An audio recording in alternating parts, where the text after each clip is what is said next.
다윗 왕국 언약과 이스라엘의 역사. 자, 시내산 언약으로 이스라엘 나라를 세운 이유가 뭐라고 그랬죠? 양대 문명에 하나님 섬기고 이웃 섬기는 하나님 나라 문화를 심는 영향력을 입히는 나라로 세운 거예요. 그러려면 어떻게 돼요? 거룩한 백성, 제사장 나라가 돼야 되는 거예요. 자, 그걸 전제하고 읽습니다. 아브라함의 후예들이 시내산 언약을 맺고 약속의 땅 가나안을 향해서 나아가는 광야 생활에서 여호수아와 갈렙을 제외한 모든 언약 세대는 광야에서 죽고 언약 백성 2세대만이 가나안에 들어간다. 이게 이제 모세 5경 민수기 얘기예요. 출애굽기 속에 레위기서가 들어간다고 그랬죠.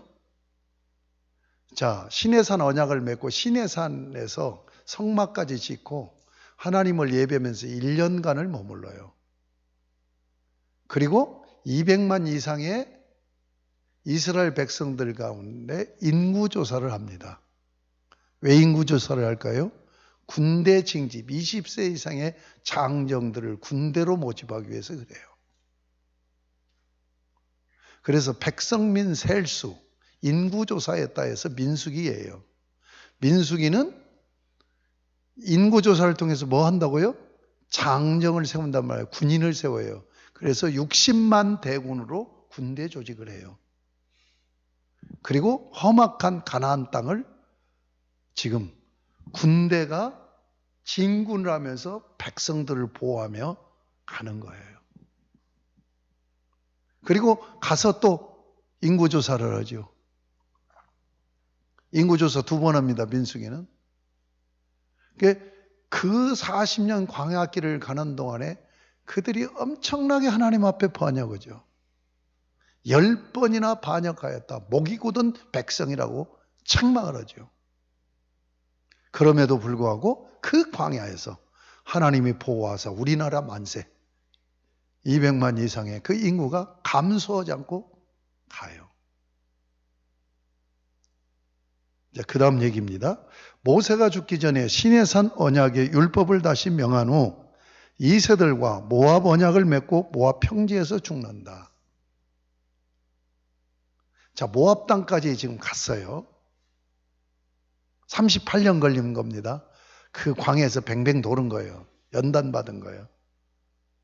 이게 모압 땅에 비스가산이라는 산에서 모세가 백성들을 모아놓고 모압 평지에 모아놓고 설교를 해요. 그 설교가 뭐냐? 너희 부모가 시내산에서 언약을 맺었는데 너희 부모는 다 죽었어. 언약을 계약에 사인을 하는 2세들만 지금 있는 거야. 그들에게 너희 부모와 하나님이 맺은 언약의 율법을 가르쳐 주는 거예요. 그래서 다시 명했다 해서 신명기인 거예요. 자, 이 신명기서는 1장에서 4장까지는 역사적인 서술이요. 그리고 5장부터 이제 시작이 돼요. 5장이 뭘로 되는 줄 압니까? 십계명입니다. 그러니까 시내산 언약 초항인 십계명을 풀어서 설교하는 게 신명기야. 1차, 2차, 3차 설교를 해요. 그리고 이스라엘 백성들이 이제 2세들이에요. 2세들이. 아, 우리 부모하고 하나님께서 이런 율법을 주셔서 언약을 맺으셨구나. 그래, 우리가 하나님이 주신 이 율법을 가지고 살리라. 진짜 그렇게 살겠느냐? 예, 살겠습니다. 그럼 언약 맺자. 해가지고 모압 언약을 2세들과 언약을 맺는단 말이에요. 그래서 지금 십계명을 풀어서 설교한 신명기서가 이스라엘 백성들에게는 뭐예요? 법전이 돼요. 법전. 지켜야 될 법전이 된단 말이에요. 우리 그냥 작은 모임으로 오면 뭐예요? 회칙이나 마찬가지예요. 그래서 이스라엘 백성들은 신명기서를 가지고 살아요. 이걸 신명기 법전이라고 그래요. 비스가산에서 설교 끝나고 언약을 맺고 모세는 죽어요. 그리고 여호수아와 갈렙이 이스라엘 백성들을 이끌고 지도자 여호수아를 따라서 가나안 땅에 들어갑니다. 가나안 땅에 들어가는 이야기가 여호수아서지요. 여호수아서는 전반부는 정복하는 역사예요. 하나님이 약속하신 땅을 하나하나 정복해 가요. 정복했잖아요. 그 다음에 어떻게 합니까? 그걸 분배해요. 레위 지파를 제외한 11지파에게 그 땅을 분배해요. 그러니까 정복과 분배로 이루어지는 것이 여호수아서입니다. 그리고 여호수아가 노년이 돼서 죽어갈 때 다시 언약을 맺으면서 나와 우리 집은 오직 여호와만을 섬기겠다. 너희가 섬길 신을 오늘날 택하라. 그리고 그러니까 뭐예요? 이스라엘 백성이 우리는 하나님만 섬기겠습니다. 하나님만 섬기는 백성이 되겠다고 계약을 맺자. 이렇게 해서 이제 가나안 땅의 정착 시대가 돼요. 아시겠습니까? 정착 시대가 뭐냐? 자, 지금 여기 거기 계속 읽겠습니다. 여호수아를 따라 가나안 땅을 정복하고 분배받으면서 사사 시대를 거쳐 왕정 시대에 이르게 된다. 정착 시대를 사사 시대, 왕정 시대로 나눕니다. 자, 1번 다윗 왕국 언약인데 먼저 사사 시대입니다. 사사 시대. 사사 시대는 사사기에 나오지요. 사사가 뭡니까?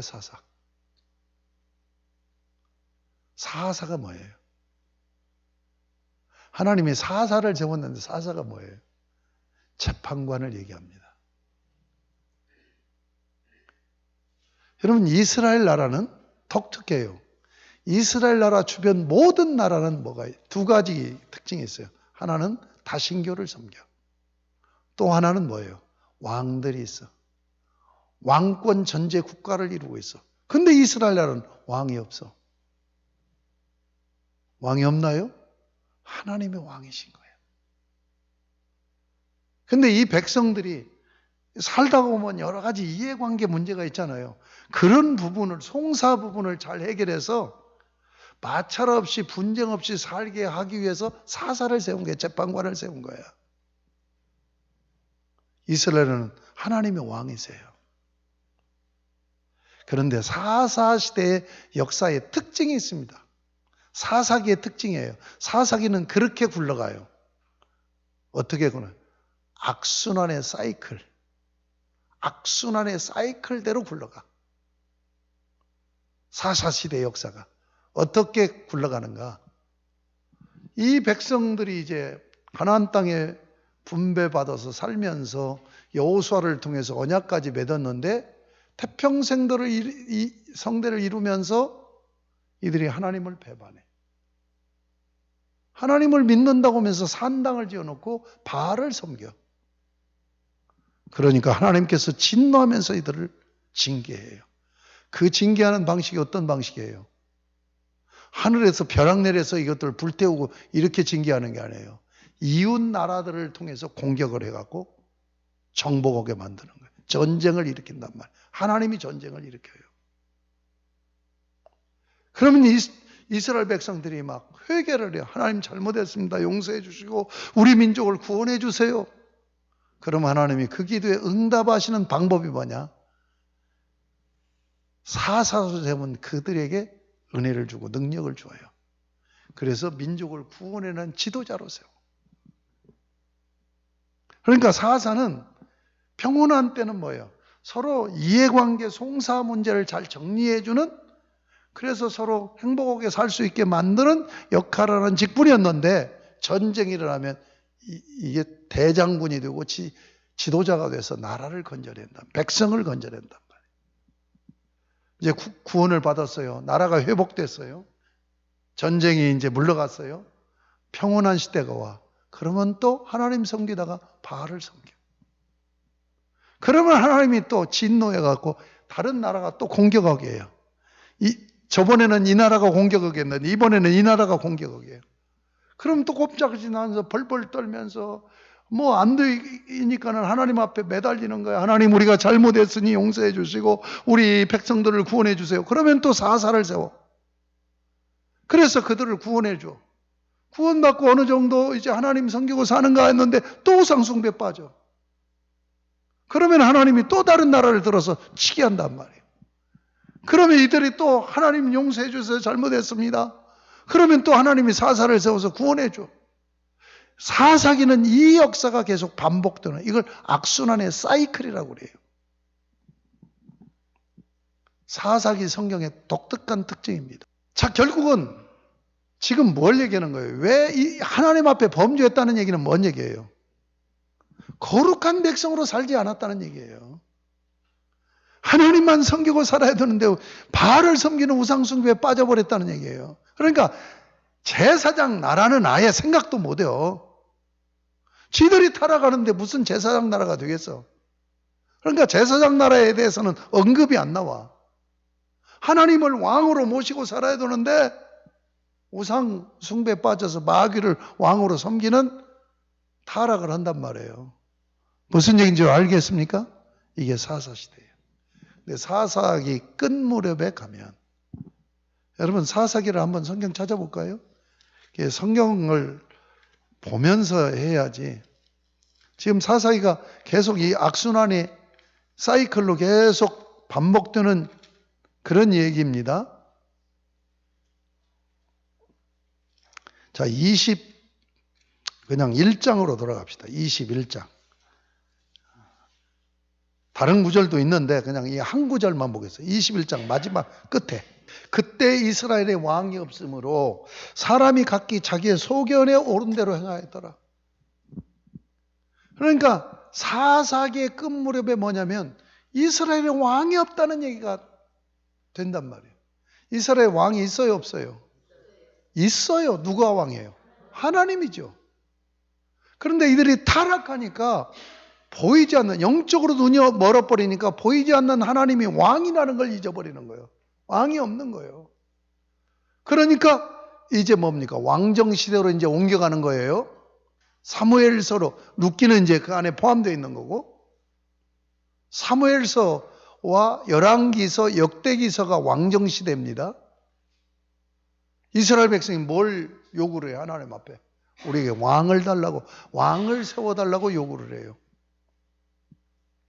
그때 사사가 누굽니까? 사무엘이에요. 사무엘. 사무엘은 사사고 제사장이고 선지자입니다. 그런데 왕을 달라고 그래요. 우리에게 왕을 세워달라고. 그러니까 사무엘이 대노해요. 하나님이 왕이시거늘 어찌 인간 왕을 달라고 하느냐. 그러니까 하나님이 사무엘에게 뭐라고요? 저 백성들이 너에게 그러는 게 아니라 나에게 대드는 것이다. 그러면서 저들이 원하니까, 처음에는 뭐래요? 왕을 만약에 세우면 그 왕이 백성들을 잘 다스리는 게 아니라 인권을 억압하고 착취하고 생명을 위해하고 이렇게 독재를 한다. 민주정부 시대에서도 독재가 나오는데 전제국에서 얼마나 그러겠어요. 김정은이 하는 것 봐. 지가 왕이라고. 그러니까 왕 세우면은 유린당한다. 그래도 달라는 거예요. 왜냐하면 왕이 뭡니까? 구심점을 이루어, 나라의 구심점을 이루는, 구심점이 없다는 얘기예요. 하나님이 왕인데 영적으로 어두워져 버리니까 구심점이 안 보이는 거예요. 그러니까 보이는 왕을 달라는 거예요. 그래서 세운 왕이 누굽니까? 사울 왕이죠. 왕정시대가 사울 왕, 여기 나오잖아요. 사울 왕정시대. 자, 여러분 사울이 왕 되는 과정에서 보면 제목이 왕제가 됩니까? 못 됩니까? 왕제예요. 굉장히 뛰어난 인물이고, 그런데 얼마나 겸손한지 몰라. 왕으로 세우려니까 도망 다니잖아요. 왕이 안 된다고. 근데 왕이 딱 되고 나서 타락을 해버린 거야. 그래가지고 하나님 말을 듣지 않고 자기가 왕 노릇하면서 나라를 다스려. 전쟁을 해요. 이기면 어떻게 한 줄 알아요? 자기를 드러내는 승전비, 자기 이름을 내는 승전비를 세워요. 여러분, 옛날에 군왕들이 다 그랬어요. 저 요동 쪽에 그 만리장성 밑에 거기 가면은 광개토왕비가 있다고 그랬죠. 광개토왕비가 뭐예요? 내가 여기까지 땅을 점령했노라고 내 이름을 만방에 알리노라. 이거예요. 이걸 사울왕이 했단 말이에요. 다윗은 한 번도 그런 적이 없어요. 자, 여러분 처음에 공부할 때 여러분 그런 그림 나눠드렸죠? 만왕의 왕, 그 그림 찾아보세요. 나왔죠? 어디에 나왔습니까? 이건, 예. 그거 줘봐요.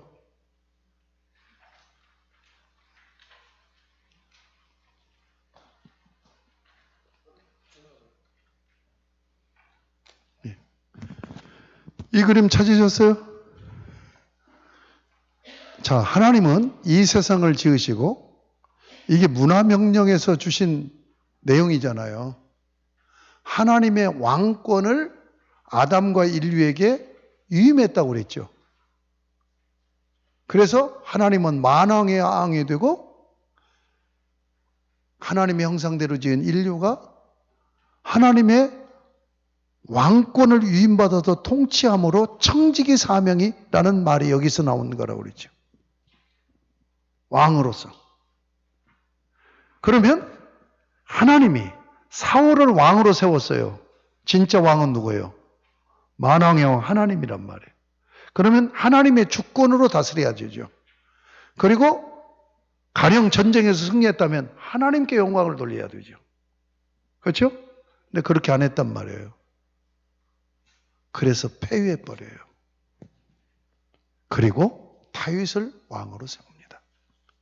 그래서 다윗 왕정 시대가 열려요. 그러면 다윗은 어떻게 살았느냐? 이 그림대로 사는 거예요. 이 그림대로. 다윗은 한 번도 자기가 왕이라고 자기 주권을 내세운 적이 없어요. 하나님이 왕이셔서 그분의 주권으로 나라를 다스리는 정신을 잃지 않았어요. 우리 사모가 그 얘기에 시비를 자꾸 거는데 성경 역사에서 가장 큰 죄악을 범한 자가 하나님 앞에 가장 크게 쓰임받는 사람이 다윗이에요. 아브라함도 죄를 많이 졌죠. 어떤 죄 졌어요? 자기 아내 팔아먹는 죄 졌죠. 그렇지만 다윗은 어떤 죄를 졌어요? 성경에 그런 인물이 없습니다. 자기 충신 우리아의 아내, 전쟁을 하고 있는데 우리아를 범한 거죠. 범했는데 임신이 돼버린 거야. 그러니까 이걸 은폐하려고 전쟁터에 있는 우리아를 소집버렸죠. 왕이 오라니까 올 거 아닙니까? 그러니까 집에 들어가서 네 아내하고 동침하고 며칠 쉬었다 가라. 그러니까 우리아가 충신이니까 왕이요. 절대로 그럴 수 없습니다. 내 병세들이 전쟁터에서 지금 생명을 갖고 싸우고 있는데 내가 어떻게 편안히 집에 들어가서 아내와 동침하며 잠을 잘 수 있습니까? 하고 안 들어가요. 그러니까 다윗이 실패한 거죠. 은폐하려고 그랬는데.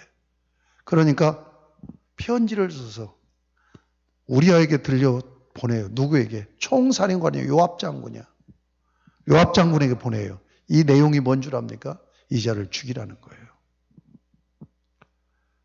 그래서 적진 깊숙이 일진으로 공격시켜놓고 후퇴시켜버려요. 그만 남겨놓고 후퇴해버리니까 죽는 거죠. 그게 죽였잖아요. 뼈아프게 회개는 했어요. 그러나 이런 죄를 이건 현대로 하면 파렴치범 아니에요. 간음하고 이걸 은폐하기 위해서 살인죄를 진 거야. 그것도 정말 신실한 충신을. 그런데 하나님은 뭐예요? 내 마음에 합한 자다. 회개를 했습니다. 또 죄값도 받았어요. 그러나 회개했다고 해서 내 마음에 합한 자라고 한 게 아니에요. 뭡니까? 바로 이대로 사는 거예요. 하나님이 왕이십니다. 내가 왕이 아니라. 그래서 하나님을 철저하게 왕으로 모시고 하나님 왕의 통치를 구현한 것이 다윗이에요. 아시겠습니까? 그러면서 결국 뭐예요? 다윗 왕국 언약이 맺어져요.